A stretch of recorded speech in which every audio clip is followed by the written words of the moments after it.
I hope कि आप सभी अच्छे होंगे। तो आज की क्लास में हम स्टार्ट करने जा रहे हैं क्लास 8 साइंस का चैप्टर कोल एंड पेट्रोलियम। तो आज इस चैप्टर में हम डिस्कशन करेंगे रिसोर्सेज के बारे में, how many types of resources and coal and petroleum क्या होते हैं, कैसे इनका फॉर्मेशन होता है। तो ये सभी चीज़ें आज हम डिस्कस करने वाले हैं। So let's start.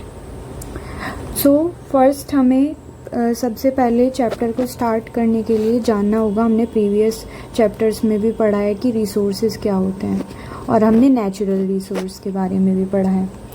तो what are natural resources? Natural resources, the resource that are obtained from nature are called natural resources.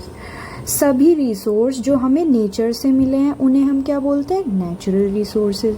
और इनके एग्जाम्पल क्या हो जाते हैं? Air, water, soil and minerals. अब नेचुरल रिसोर्स को भी दो कैटेगरी में डिवाइड किया गया है, वो हम अभी देखते हैं। तो क्लासिफिकेशन किया है रिसोर्सेज का inexhaustible natural resources and exhaustible natural resources. अब ये क्या होते हैं हम उन्हें डिस्कस करेंगे।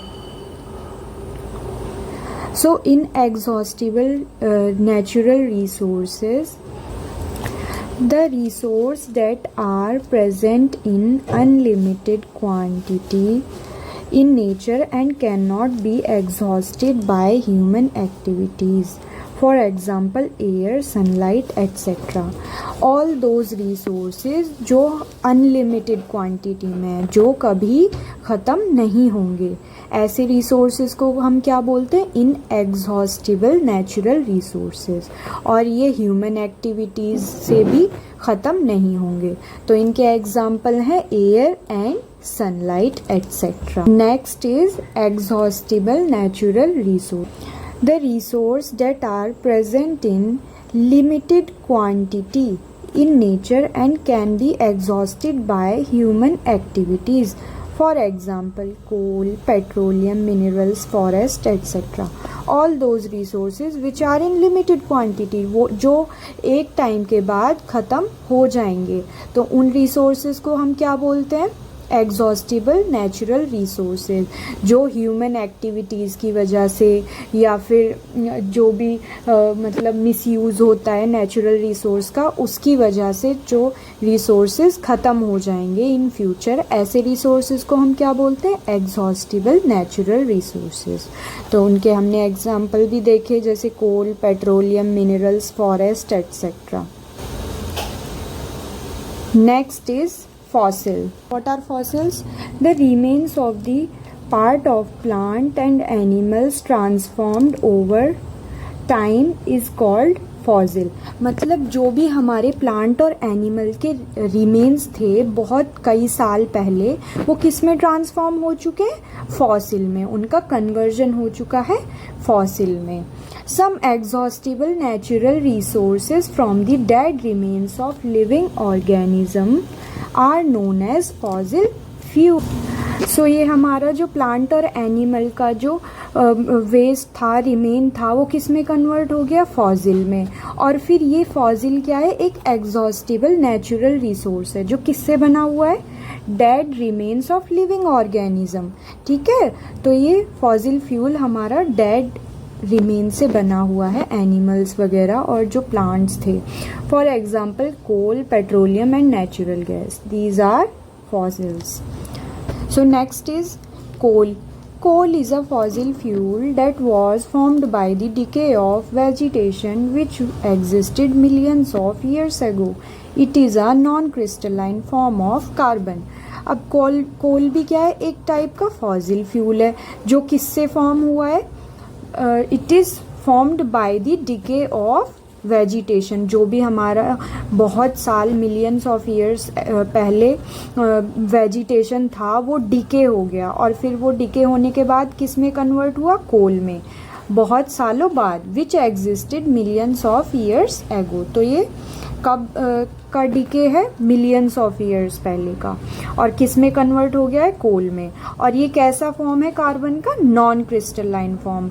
What is non crystalline form of carbon?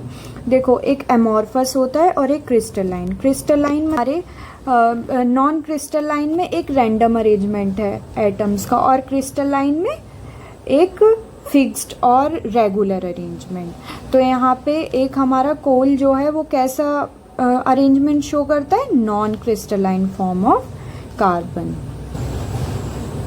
Let's discuss another topic, carbonisation. What is carbonisation? So carbonization, the slow process of conversion of dead vegetation into coal is called carbonization। मतलब एक ऐसा जो भी हमारा process हुआ है, dead vegetation का conversion हुआ है कोल में, उसी प्रोसेस को हम क्या बोलते हैं, carbonisation. Coke is an amorphous form of carbon which is harder and denser than charcoal and is used as fuel. अब कोक क्या है, एक एमॉर्फस फॉर्म है कार्बन का, विच इज हार्डर, जो कि बहुत हार्ड है और डेंस है, देन चारकोल। चारकोल क्या है, वो लेस हार्डर और लेस डेंसर है कोक से, and is used as fuel. और कोक कैसे यूज किया जाता है, एक फ्यूल की तरह।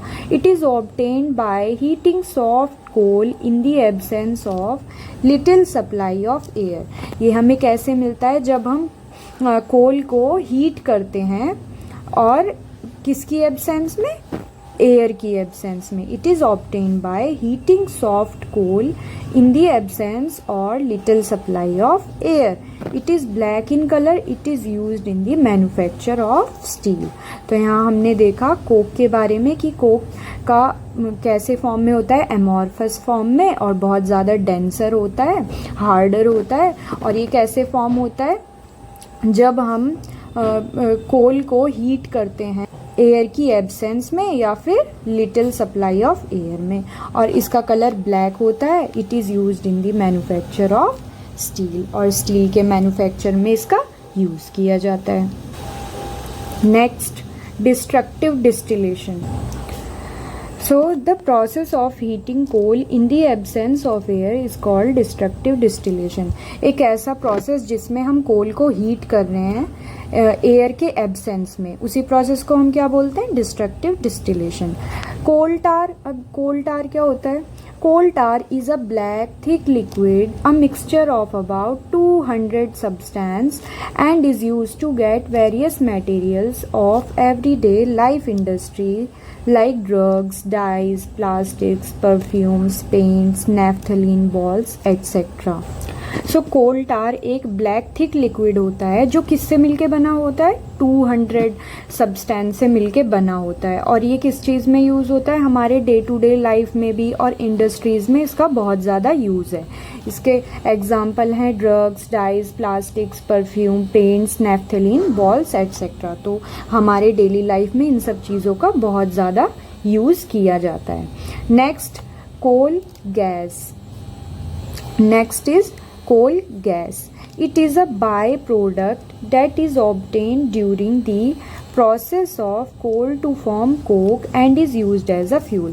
अब जब हम कोल को कोक में कन्वर्ट करते हैं तो कोल गैस एक टाइप का बाई प्रोडक्ट हमें मिलता है, और इस कोल गैस को भी हम एक तरह से फ्यूल की तरह यूज़ करते हैं। Next is petroleum.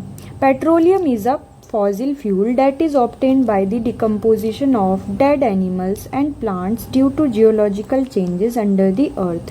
It means oil from the rocks. It is a dark oily liquid that is insoluble in water.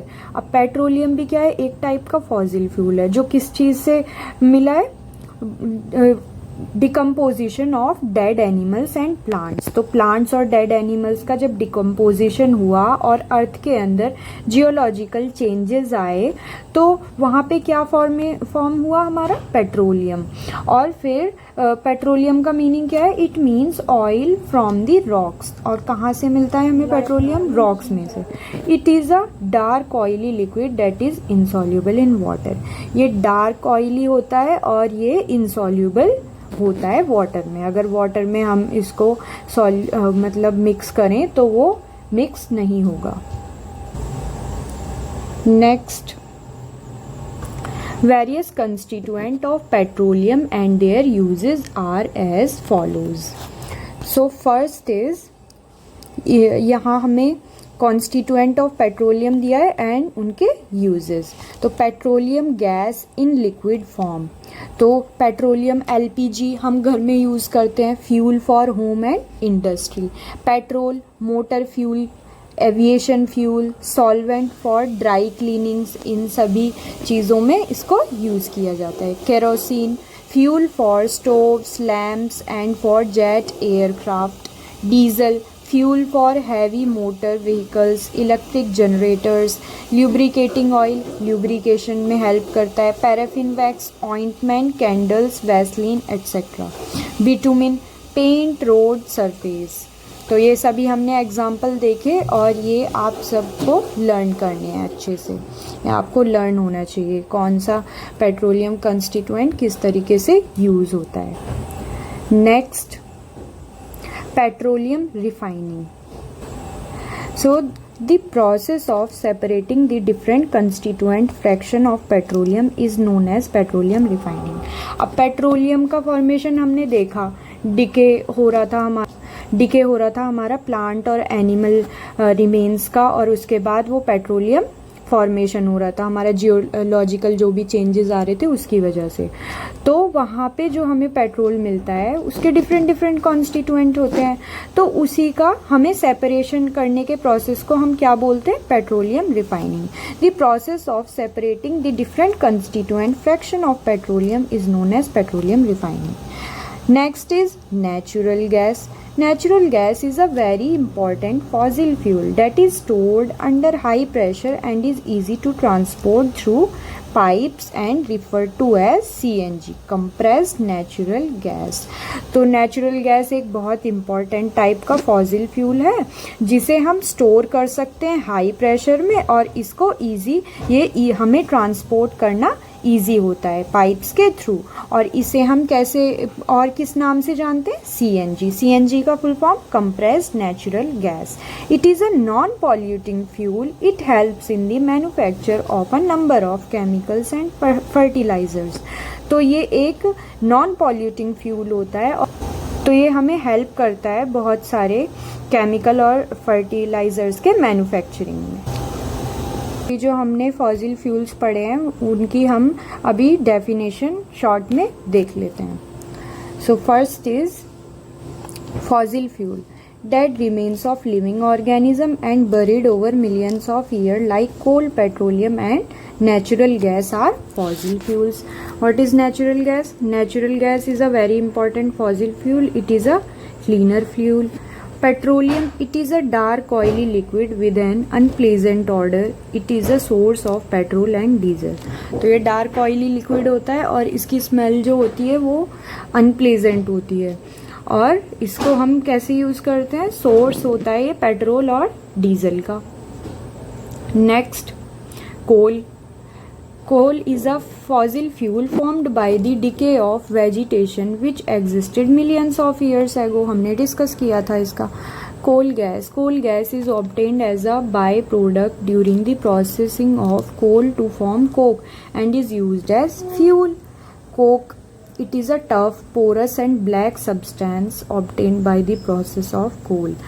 Tough, porous means कोई ऐसा substance जिसमें बहुत सारे pores हों, और ये बहुत tough होता है और इसका कलर कैसा होता है, black। तो यही था आज का हमारा डिस्कशन।